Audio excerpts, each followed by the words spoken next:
है ना, पर्याप्त जगह बैठने की भक्तों। और आज विवाह है, ये विवाह में थोड़ा भीड़ भाड़ हो ही जाता है, शादी पार्टी में घराती बराती सब मिल जाते हैं, है ना। तो शालीनता पूर्वक जो है इस कार्यक्रम को सफल बनाना है। और गोपीनाथ जो है वो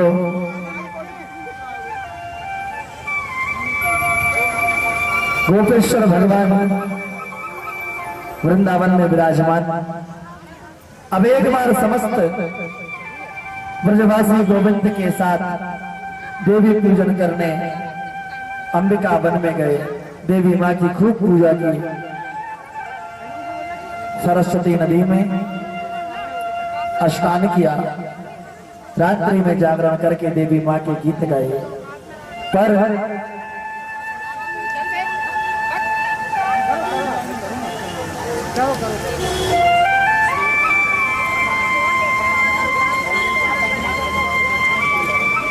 नंद बाबा हारे थके एक वृक्ष की छांव में लेट गए और सो गए। इतने में जंगल से एक अजगर आया और बाबा का पैर पकड़ करके ले गया। बाबा जोर से चिल्लाने लगे, बचाओ बचाओ, सर्वभौमाग्रस्ते तातम प्रपन्नम परिमोचया। बेटा कन्हैया, या विशाल अजगर से मेरी रक्षा कर। ग्वालों ने सुना तो जलती हुई लकड़ियों के साथ मारने के लिए दौड़े, पर अजगर टस से मस्त नहीं हुआ। उसने बाबा को नहीं छोड़ा।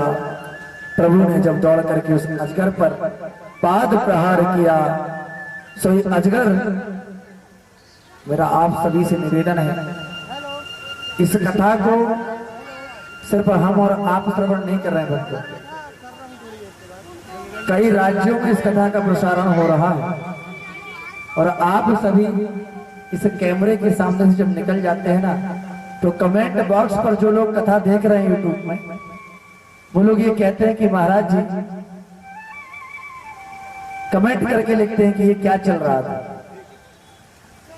मैं भक्तों से रोज प्रार्थना करता हूं जो सोशल मीडिया के माध्यम से इस कथा को सुन रहे हैं, कि व्यवस्था में थोड़ा सा कमी हो जाती है।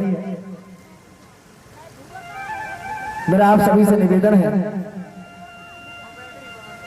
कि आप लोग कैमरे के पीछे से जाने का प्रयास किया करें। आप सामने से निकलते हैं, जो भक्त घर बैठ करके कथा श्रवण कर रहे हैं उनको भी तकलीफ होती है, बस आप सामने से निकल के जाते हैं तो हम भी कथा भूल जाते हैं। सभी लोग कैमरे के पीछे से जगह बनाई गई है निकलने की, वहां से निकलने का प्रयास करेंगे सभी लोग। और आज रुक्मणी मंगल के बाद कुछ खबर आई है कि आप सब मंच में बैठे रहते हैं और यजमान परिवार ही आपके दर्शन कर पाते हैं। तो आज आपसे हमारा वादा है कि आज की जो कथा होगी जब विश्राम आरती के बाद, तो आज हम स्वयं सभी के पास आएंगे। आज हम स्वयं सभी एक एक भक्त के पास आएंगे। यजमान परिवार बीच से रास्ता बनाएंगे और हम सभी भक्तों के पास आएंगे, ठीक है। तो ये शिकायत का मौका नहीं दीजिएगा, है ना, वरना हम आपको देंगे। हम सभी के पास जो है आज स्वयं पहुंचेंगे, व्यास बन करके नहीं। व्यास तो अभी हम 3 घंटे जब कथा करें, महाराज जी हम तब आप सभी का पुत्र बन करके मैयों का आशीर्वाद लेने के लिए आज हम सबके पास आएंगे। जब आज की कथा विराम होगी उसके बाद हर एक भक्त के पास मैं आऊंगा, ठीक है, क्योंकि छोटे मोटे कथा वाचक हैं हम, ठीक है, और हम सबके पास आना पसंद करते हैं। न जाने कौन सी मैया कब कृपा कर दे, किसका आशीर्वाद लग जाए कि नैया भव सागर से पार हो जाए, है। इसलिए कथा को विस्तार पूर्वक सुनिए, श्रोता बन करके सुनिए। आज आरती के बाद जो प्रसाद है वो यजमान परिवार के द्वारा तो बांटा ही जाता है, बांटा ही जाएगा। संपूर्ण प्रसाद की व्यवस्था भी रहती है। आप लोग थोड़ा 5 मिनट क्या जल्दीबाजी कर देते हैं, आराम से प्रसाद दे करके संपूर्ण व्यवस्था है। और आज आरती के बाद हम प्रसाद को ना बांट करके सभी भक्तों के मध्य आएंगे, ये बात पक्की है, आपसे वादा रहा हमारा, ठीक है। अब बेटा कन्हैया या अजगर विशाल से, अजगर से मेरी रक्षा करे। ग्वालों ने सुना तो जलती हुई लकड़ियों के साथ मारने के लिए दौड़े, पर अजगर टस से मस्त नहीं हुआ, उसने बाबा को नहीं छोड़ा। प्रभु ने जब दौड़कर उस अजगर पर प्रहार किया, सोई अजगर का शरीर छूट गया और एक दिव्य रूप प्रकट हो गया। भगवान बोले, कौन है आप? तब परिचय दिया,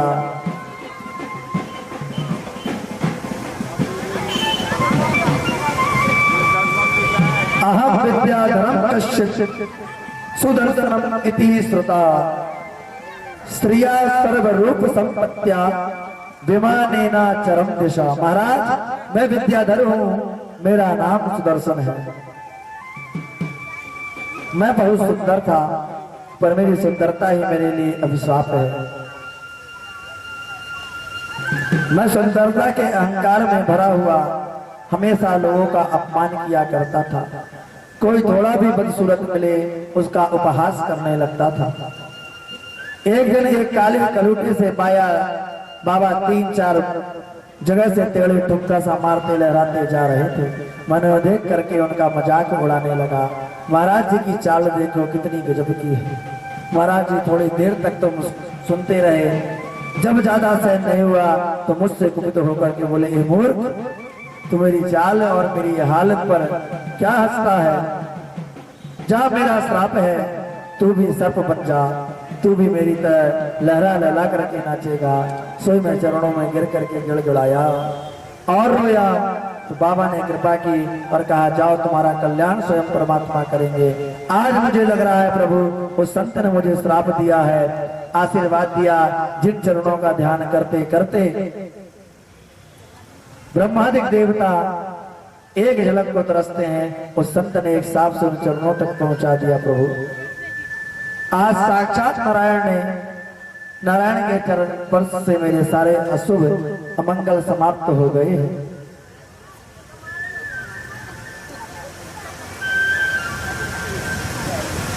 भगवान न जाने कौन से गुण पर उठ जाते हैं, भक्त तो खुश हो जाते हैं। कौन सा गुण भगवान अच्छा लग जाता है।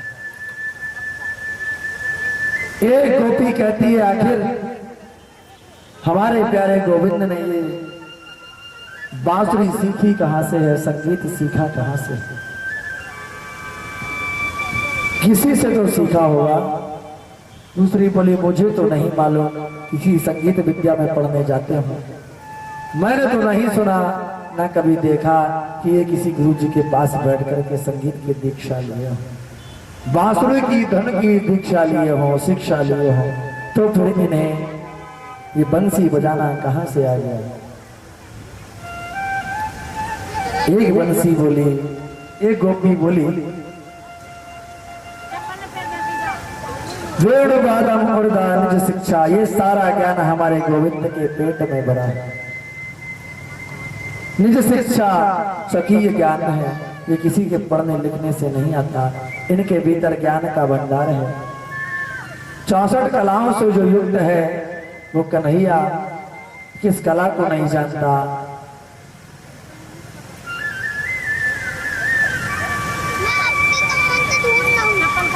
हर देश में अलग अलग संगीत की विद्या है, हर देश की अलग अलग एक शैली है। जैसा भाषा अलग अलग वैसे ही संगीत भी अलग अलग। अरे भगवान ने तो ऐसी शिक्षा ग्रहण की, ऐसा संगीत बजाया, ऐसी बांसुरी बजाई जिसको सुन सुन करके सब मोहित हो गए, सब मोहित हो गए। गोपियां कहना चाह रही हैं कि हे प्रभु, इस बंसी ने कितनी सुंदर बंसी बजाई, इस बंसी ने ऐसा कौन सा कार्य किया है प्रभु कि आपने इसको धारण किया है। कन्हैया की बंसी अपनी बंसी में फूंक दे तो ब्रह्मा जी क्या बात बता पाएंगे। इसलिए सखी कन्हैया की बंसी या कि बड़े बड़े देवता भी कोई रहस्य नहीं समझ पाते, क्योंकि इस प्रकार से समस्त गोपियां यस युगल गीत में कन्हैया की बंसी का वैशिष्ट आपस में एक दूसरे को सुनाती हुई गाती हैं। हम सब भी पूछना चाहते हैं कि हे प्रभु, हे बंसी, ऐसा क्या है बंसी तेरे अंदर जो कन्हैया ने अपने मधुरों पर तुझको धारण किया है। आइए हम बंसी से पूछते हैं कि हे बंसी, तू हमें बता। बोले बंसीधर भगवान की। बंसी ओ बंसी ये तो बता तूने कौन सा पुण्य किया है। बंसी ओ बंसी ये तो बता तूने सा पुण्य किया है। खुश होकर कान्हा ने तुझको हाथों थाम लिया है। बंसी बोलो ना, बंसी बोलो ना, बंसी बोलो ना, बंसी बोलो ना। बंसी बंसी इतना बता तूने कौन सा पुण्य किया है। बंसी बंसी इतना बता तूने कौन सा पुण्य किया है। खुश होकर कान्हा ने तुझको हाथों थाम लिया। बंसी बोलो ना, बंसी बोलो ना, बंसी बोलो ना, बंसी बोलो ना।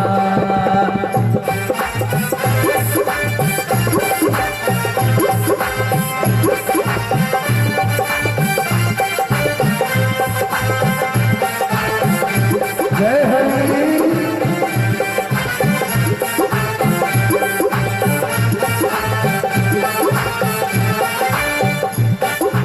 सोने चांदी की होती तो क्या से क्या कर जाती।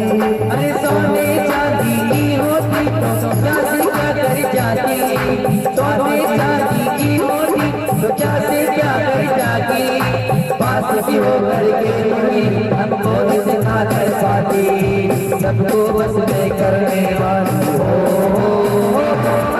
सबको बस में करने वाली शाम को बस में किया है।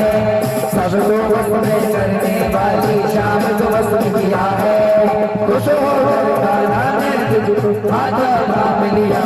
बंसी बोलो ना, बंसी बोलो ना, बंसी बोलो ना, बंसी बोलो ना।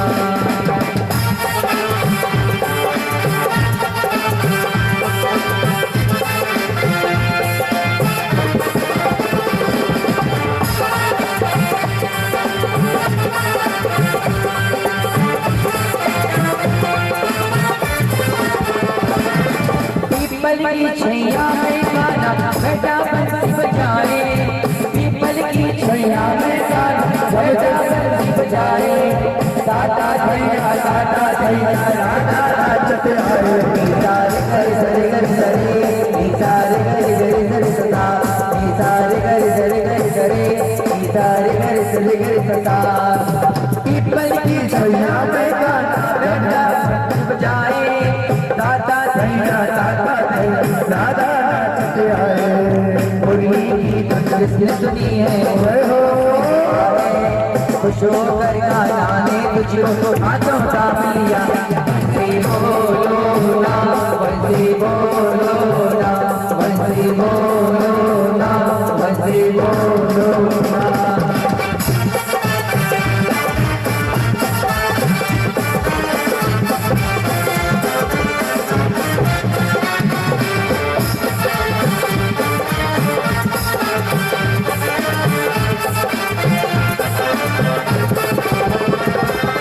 इतना मीठा मैं तो बोलूं सबके मन को पाए। इतना मीठा मैं तो बोलूं सबके मन को पाए। विष्णु लाओ नन कोई नाच आए। निसारे कर सरे सरे, निसारे कर सरे कर सदा, निसारे कर सरे सरे, निसारे कर सरे कर सदा। मीठी वाणी बोल के मेरी हो, मीठी वाणी बोल के मैंने सबको बस किया है। खुश वाणी बोल के मैंने सबको बस किया है। खुश होकर कान्हा ने तुझको हाथों थाम लिया। बंसी बोलो ना, बंसी बोलो ना, बंसी बोलो ना, बंसी बोलो ना, बंसी बोलो ना, बंसी बोलो ना, बंसी बोलो ना, ये बंसी बोलो ना। बोले बंसीधर भगवान की। आज आप सभी ने बंसी से पूछा है कि बंसी बोलो, ऐसा कौन सा पुण्य तुमने किया है। और मुझे विश्वास है सभी कथा विश्राम के पहले बंसी एक बार और जरूर बोलेगी और बताएगी कि क्यों कन्हैया ने बंसी को हाथ में धारण किया है। इधर एक दिन कंस का भेजा हुआ अष्टासुर नाम का एक दैत्य बैल बन करके आ गया। भगवान को मारने के लिए दौड़ा। भगवान ने सींग पकड़कर यूं मरोड़ दिया जैसे कोई गीले कपड़े को निचोड़ देता है। सोई अष्टासुर का उद्धार किया भगवान ने। तभी देवर्षि नारद मथुरा में पहुंच गए। कंस ने बड़ा भारी स्वागत किया। गुरुजी खूब पधारे। नारद जी बोले, राजन चक्कर क्या है, तुम्हारे चेहरे पर 12 बज रहे हैं, मुंह लटकाए क्यों बैठे हो। कंस ने कहा, गुरुदेव क्या बताऊं, बड़े बड़े असुरों को मैंने ब्रज में भेजा, जाते तो सब हैं पर आता कोई नहीं। मेरी समझ में नहीं आता कि ये कृष्ण बलराम आखिर है कौन। नारद जी बोले, सुनो राजन, ये जो कृष्ण कन्हैया है ये नंद के लाला नहीं बल्कि तुम्हारी ही बहन देवकी के लाला है। वसुदेव के द्वारा देवकी के गर्भ से निकले ये 7वें 8वें पुत्र ही कृष्ण और बलराम हैं, जिन्हें तुम नंद लाला समझ रहे हो। कंस बोला, अरे गुरुदेव ये कैसे संभव है, वह दोनों मेरे बंदी गृह में थे। उनकी सारे बच्चे मैंने अपने हाथों से मारे हैं। नंद भवन में नंद जी बोले, नारद जी बोले, तुम बड़े भोले भाले हो, तुम्हें अभी तक कुछ नहीं मालूम। तुम वसुदेव चुपचाप जाकर के नंद भवन में छोड़ आए हैं। अब तो क्रोध के मारे कंस का बुरा हाल है। उसी वक्त कंस ने वसुदेव को मारने के लिए तलवार निकाल ली। जिंदा नहीं छोड़ूंगा, उसने मेरे साथ विश्वासघात किया है। नारद जी ने हाथ पकड़ लिया। सुनो सुनो, अब ये जोश में काम लेने का समय नहीं, होश में काम लो। उसे जो करना था वह कर चुका। अब एक काम करो, वसुदेव को यदि तुमने मारा तो वसुदेव फिर कहीं पकड़ में आने वाला नहीं है, और उसके माता पिता तुम्हारे पास जब तक हैं तब तक उसे आना अनिवार्य है। वह अपने माता पिता से मिलने आएगा ही। एक काम करो, तुम्हें कुछ ऐसी योजना बनाओ कि वह आ ही जाए। कुछ मेले ठेले का आयोजन करो, बच्चों को मेले में आने का बहुत मन होता है। और यदि वहां एक एक से तुम्हारे सब असुर मारते रहेंगे, इनके विरुद्ध यदि तुमने बुला लिया और यहाँ आ गए तो तुम सब मिलकर के उन्हें मार लोगे। कंस बोला, हाँ गुरुदेव आप ठीक कह रहे हैं, ये बात आपने बहुत बढ़िया बताई। आज तक इस दिमाग में ये बात नहीं आई। नारद जी ने कहा, हमारी शुभकामनाएं आपके साथ हैं। ऐसा कहकर के नारद जी चल दिए। कंस ने तुरंत बड़े असुर बुलवाए, आदेश दिया कि वसुदेव देवकी को पुनः बंदी गृह बना करके बंदी गृह में डाल दो, और पहले कृष्ण को देखूं बाद में इनसे निपटूंगा।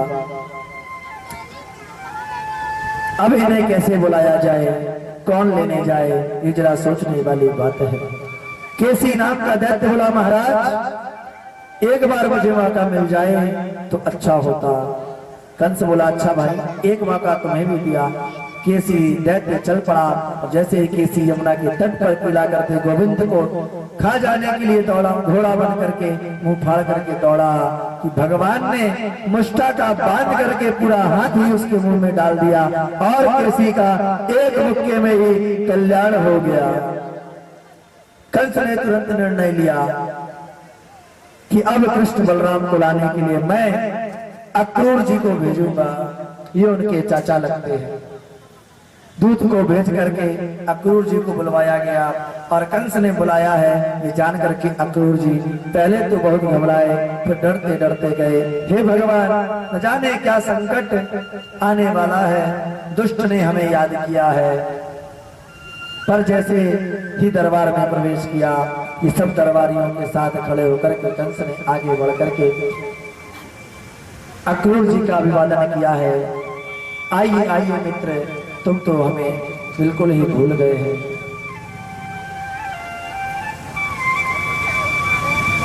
महाराज कहते हैं एक बात कहूं, हर व्यक्ति मनोरथ बड़े ऊंचे ऊंचे बांधता है, पर क्या कर पाएगा ये तो वक्त बताता है, ये तो वक्त बताता है। मैं तो आपका सेवक हूं, आपने जो आज्ञा दी है तदनुसार सब काम करूंगा, पर आप सोच रहे हैं उनमें से कितने सफल होंगे ये तो वक्त बतलाएगा कंस भगवान। ऐसा अक्रूर जी दुष्ट कंस को कह रहे हैं कि चिंता मत कर, ये तो कन्हैया ही तुझे बताने में बतलाएगा।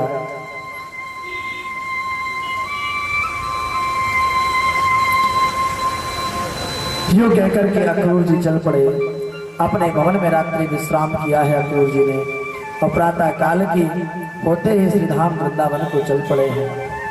सवेरे के चले हुए शाम को पहुंचे। अब इतना वक्त कैसे लग गया भाई? तन तो रथ में था परंतु मन के रथ पर पहले ही मनोरथ पूर्ण अक्रूर जी महाराज वृंदावन पहुंच गए हैं। किम माया चरितम भद्रम किम तप्तम परमं तपा किम बता हते दत्तम यद रक्षा हम केशवम। आज मैंने कौन सा शुभ कार्य किया, कर्म किया, कौन सा कल्याणमय अच्छा कार्य किया जो आज मुझे कृष्णचंद्र जी का दर्शन प्राप्त होने वाला है। वाह, मैं जानता हूँ कि उनके चरण का श्री चरण कैसे हैं। बड़े बड़े योगी ध्यान में उन्हीं चरणों का तो चिंतन किया करते हैं। अक्रूर जी की भगवान के ध्यान में आनंद की समाधि लग जाती है भक्तों। अब घोड़े तो सब तब चलेंगे जब उन्हें कोई चला देगा। घोड़े भी जो रथ से अक्रूर जी वृंदावन के लिए निकले, घोड़े भी शांत खड़े हो गए। अक्रूर जी की समाधि लगाए रथ पे बैठ गए। कई घंटे बीत जाते हैं।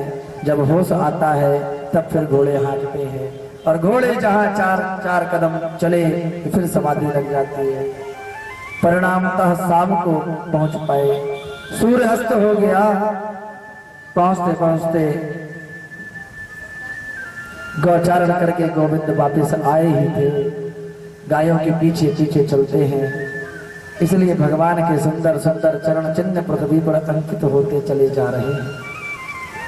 मानव ब्रजभूमि से इतना अनुराग है कि गायों के खुर से जो धरती खुर जाती है उसकी पीड़ा को दूर करने के लिए भगवान अपने सुकोमल चरणों की मरहम पट्टी करते हुए जाते हैं। अपने सुगध चरणों के स्पर्श से पुलकित कर देते हैं और उसकी पीड़ा को दूर कर देते हैं। रथ में चलते चलते अक्रूर जी ने जो भगवान के ब्रज अंकुश ध्वजा आदि से अंकित चरणों को देखा कि पहचान गए। रथ से कूद पड़े अक्रूर जी महाराज और नजरज को नीचे से ऊपर तक अपने अंग में लगाने लगे। धन्य है वृंदावन की रज, ये मेरे प्यारे के चरण चिन्ह हैं। मैंने पहचान लिया, अपने प्रिय की हर वस्तु प्रिय लगती है। आज उनके चरण चिन्ह को देखते ही प्रेम में इतने डूब गए। उस रज को ही उठा करके पूरे शरीर में लपेट लिया है। दौड़ करके आगे बढ़े तो देखा कि दोनों भैया गैया दोने की तैयारी कर रहे हैं। शाम का वक्त है, गौदोहन बेला है, दोनों के हाथ में दोहने हैं और दोनों भैया गल बहिया डाले हैं।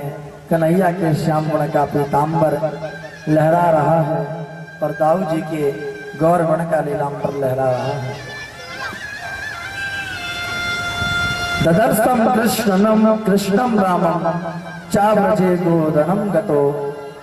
जैसे शरद पूर्णिमा में 2 चंद्रमा एक साथ प्रकट हो अक्रूर जी महाराज दौड़ पड़े, प्रभु के पाद पद्मों में जाकर के लिपट गए। ऐसा प्रेम उमड़ा कि भगवान छुड़ाने पर भी छुड़ा नहीं पा रहे हैं, बार बार उठाते हैं पर उठते ही नहीं हैं।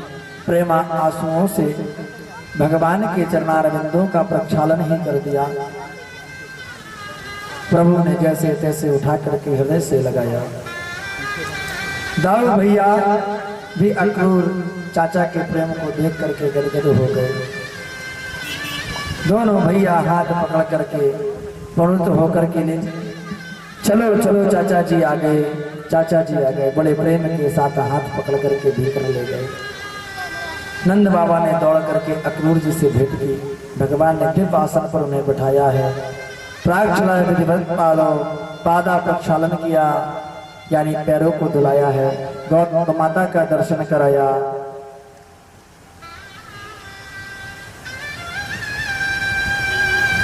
भगवान श्री कृष्ण बलराम अपने चाचा श्री के चरणों का अक्रूर जी के चरणों को दबा करके उनकी सेवा कर रहे हैं।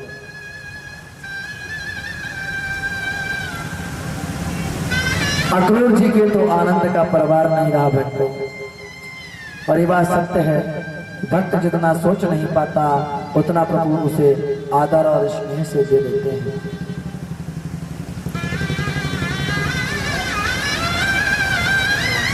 अक्रूर जी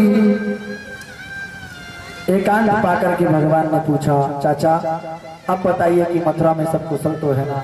अक्रूर जी कुछ बोलते ही नहीं। भगवान बोले, हमने प्रश्न ही अनुचित कर दिया। किम नु नह कुशलम पक्षे यदमाने तुलामये। चाचा जी, यदुवंशियों से कुशलता का प्रश्न पूछना ही गलत है, क्योंकि यदुवंशियों के शरीर में जो कंस रूपी कैंसर पैदा हो गया है उसके रहते कौन कुशल हो सकता है? अक्रूर जी ने कहा, ठीक कहा गोविंद, इसी बीमारी का इलाज करवाने के लिए ही मैं आपके पास आया हूँ। वह रोग आपके हाथों से ही ठीक हो सकता है। कंस का सारा षड्यंत्र चुपचाप समझा दिया अक्रूर जी महाराज ने भगवान श्री कृष्ण को। भगवान हंस करके बोले, चाचा जी, जब मामा जी ने हमें याद किया है तो हम मामा जी से मिलने जरूर जाएंगे, परंतु ये षड्यंत्र और किसी को मत सुना देना, अन्यथा यहाँ से निकलना असंभव हो जाएगा। आप तो केवल मेले में घूमने की ही बात करना, ये समझ करके भगवान नंद बाबा के पास आए। बाबा बाबा, हम तो मथुरा को मेला देखे भी जावेंगे। नंद बाबा ने अक्रूर से भेंट की और कहा, भैया अक्रूर, मैं कन्हैया को अकेले तो भेज बेबारो नाई, या को मेला दिखानो है तो या ते संग में जरूर चलो, मेला भी घूम आएंगे और कंस को कर भी दे आएंगे। नंद बाबा ने तो पूरे वृंदावन में दुहाई लगवा दी, जो मथुरा को मेला देखने चाहे सवेरे तैयार हो जावे, गली गली में सबको सूचना पहुंचाएंगे। प्रातः काल नंद बाबा तो बैलगाड़ियों में अपने वृद्ध काल वालों के साथ मथुरा को प्रस्थान कर गए। पर जैसे ही गोविंद दाऊ जी के साथ तैयार हुए कि अक्रूर जी के रथ में बैठने लगे कि गोपियों के धैर्य का बांध टूट गया और उन्होंने रथ घेर लिया। गोपियों की इस विकलता को देख करके अक्रूर जी घबरा गए और रथ में बैठे भगवान को इशारा किया, सरकार मुझे क्या आज्ञा है? ऐसी स्थिति में तो रथ को हाँकना संभव है। भगवान तुरंत खड़े हुए और गोपियों को समझाने लगे। प्रभु विविध भांति समझाने लगे, देवियों, दिन रात की तरह संयोग और वियोग आते ही रहते हैं। मात्र 2 दिन की तो बात है। आज मैं जाऊंगा, कल अपना मथुरा का मेला घूम लूंगा, परसों अपने घर वापस 2 दिन में आ जाऊंगा। उसमें तुम इतनी अधीर हो रही हो, इतना रोदन कर रही हो, किसी भी प्रकार से तुम्हें अपने धैर्य की रक्षा करते हुए मुझे विदा करना चाहिए। मैं परसों आ जाऊंगा। गोपियों के कान में शब्द पड़ा, मैं परसों आ जाऊंगा। तो गोपियों की एक आशा जगी, आपस में बोली, बहन हमारे प्यारे मथुरा में जाएं, तो उन्हें कितना सुख मिलेगा और इनके दर्शन से मथुरा वासियों को कितना सुख मिलेगा। अतः हमें उस सुख में विक्षेप नहीं डालना चाहिए। ठीक है,